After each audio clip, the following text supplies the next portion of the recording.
Hello audience. You probably remember in the last video when I was assembling this engine, I installed a new timing gear and the backlash was non-existent, and I kind of just said I can't figure out what's wrong with it, so I'm just going to leave it and see what happens. And I did some research and decided I'm not going to do that. Now, I got quite a reaction out of this problem, not just in the comments section, but also people I know telling me in person that this is not the way it's supposed to work and it's not going to work this way. So I've done a little research, I've searched the forums a little bit, and I can't find any information on these gears having to have an interference fit. It seems like they're supposed to have backlash to them just like anything else. So I'm going to take it apart again and try and figure out what's wrong with it. Now, in putting engines together, I generally don't always do everything exactly by the book, but this is one case where I actually tried to do so.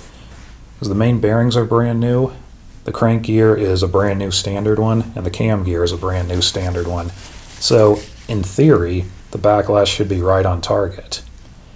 So either the cam gear is slightly oversized, or the crank gear is slightly oversized, or a little of both, or the main bearings might be bored crooked and the crank is a little closer to the cam than it should be.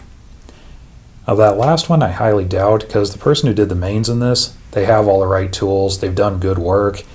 He's put together several engines, and I've never heard anyone complain about this problem. But we do have to consider all possibilities. So let's see what we can figure out. So the first thing I did was I put a little bit of dye on the gears to check the contact on them. And as we can see, the teeth are not contacting at the very top or the very bottom. It's just evenly right across the side, which is pretty much exactly what it should be. So it's probably not line bored crooked. Now, a few people suggested getting an aftermarket bronze timing gear. That seems to be the favorite among most Model T owners. The problem is, if the timing gear that I have was made wrong, then replacing that would fix it. But if the problem's on the crankshaft side, another new timing gear will have the same problem. So we need to sort out just what's going on here first. So to do that, I went on eBay and I found this. This is a used original timing gear.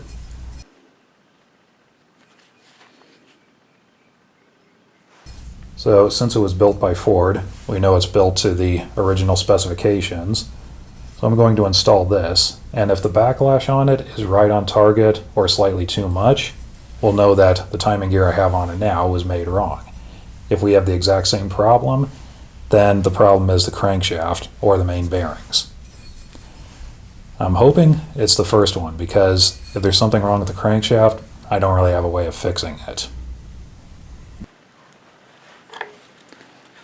Now, I did order another socket for installing these, but I'm still waiting for it, so I'm just still going to have to cheat for a while.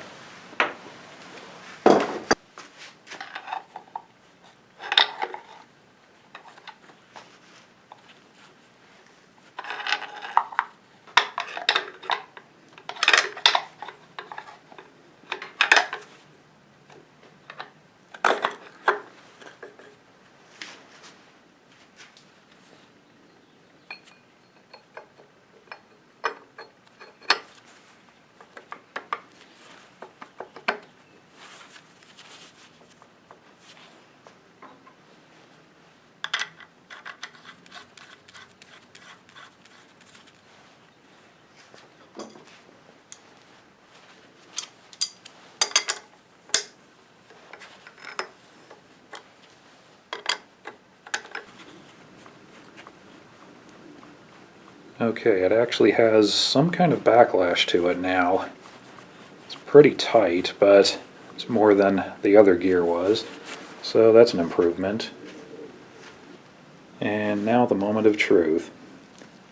Now the book recommends 1.5 to 3 thousandths of backlash for stock gears. Let's see what this one has.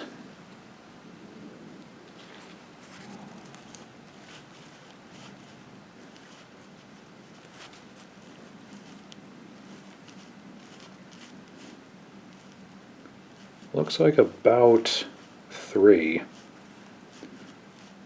which is just what we're looking for.